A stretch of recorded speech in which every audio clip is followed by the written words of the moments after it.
Hello everyone, welcome back to decode forensic. आज हम बात करने वाले हैं अंकिता भंडारी केस की, लेकिन सिर्फ हेडलाइंस के थ्रू नहीं। इस वीडियो में हम देखेंगे कि फॉरेंसिक साइंस ने इस केस में क्या रोल प्ले किया। अंकिता भंडारी एक 19 साल की यंग लड़की थी जो उत्तराखंड के ऋषिकेश के पास एक प्राइवेट रिजॉर्ट में रिसेप्शनिस्ट के तौर पर काम करती थी। सितंबर 2022 में अंकिता अचानक से मिसिंग हो जाती है।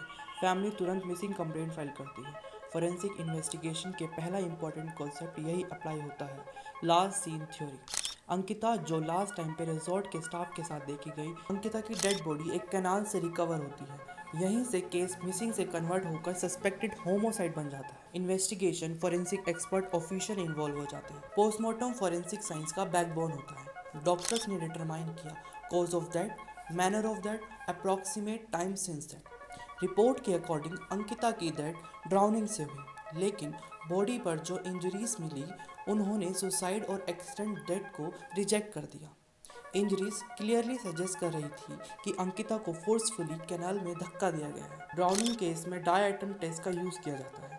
डाई आइटम माइक्रोस्कोपिक एल्गाए होते हैं जो पानी में पाए जाते हैं। अगर विक्टिम जिंदा स्टेट में पानी में जाता है तो डाई आइटम्स लंग्स ऑर्गन्स तक पहुंचते हैं। इस केस में फॉरेंसिक फाइंडिंग ने ड्राउनिंग को कंफर्म किया। इन इंजरीज ने प्रूव किया कि ड्राउनिंग होमोसाइडल थी।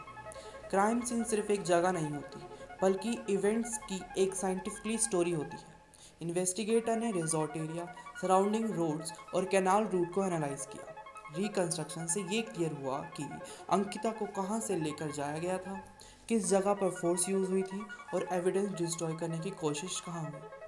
इस केस का सबसे साइलेंट विटनेस था mobile phone. Digital forensic experts ने एनालाइज किया call detail records, mobile location data, deleted chats and phone usage timeline.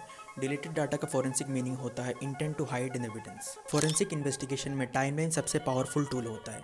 Ankita का लास्ट मूवमेंट, एक्यूज का फ़ोन लोकेशन और टाइम स्टैम्प को अलाइन किया गया। टाइमलाइन एनालिसिस ने एक clear sequence of events establish किया। टाइमलाइन कभी झूठ नहीं बोलती। एक्यूज के बिहेवियर में कुछ इंपॉर्टेंट रेड फ्लैग्स थे, जैसे कि स्टेटमेंट का बार बार चेंज होना, delay in reporting, inconsistent answer. ये इंडिकेटर इनडायरेक्टली फॉरेंसिक साइकोलॉजी के अंदर आते हैं। इस केस का सबसे बड़ा लेसन, फॉरेंसिक साइंस कन्फेशन पर नहीं, एविडेंस पर डिपेंड करती है। इंजरीज, फ़ोन, लोकेशन और टाइमलाइन सब अपनी कहानी खुद बताते हैं। अंकिता भंडारी केस सिर्फ एक क्राइम नहीं है, ये पावर का मिसयूज़, एविडेंस टेम्परिंग और जस्टिस डिले का परफेक्ट एग्जाम्पल है। क्योंकि जुडिशियल प्रोसेस अभी ऑनगोइंग है, फॉरेंसिक साइंस कोई फाइनल कंक्लूजन डिक्लेयर नहीं करती। फॉरेंसिक साइंस का रोल वर्डिक्ट देना नहीं होता, फाइनल डिसीजन हमेशा कोर्ट का होता है। फॉरेंसिक साइंस सिर्फ ये इंश्योर करती है कि सच एविडेंस के थ्रू गाइड हो, ना कि एजम्पशन, इन्फ्लुएंस या प्रेशर के थ्रू। फॉरेंसिक साइंस उन लोगों को आवाज़ देती है जो खुद बोल नहीं सकते। ऐसे रियल फॉरेंसिक केस स्टडीज़ के लिए फॉलो कीजिए।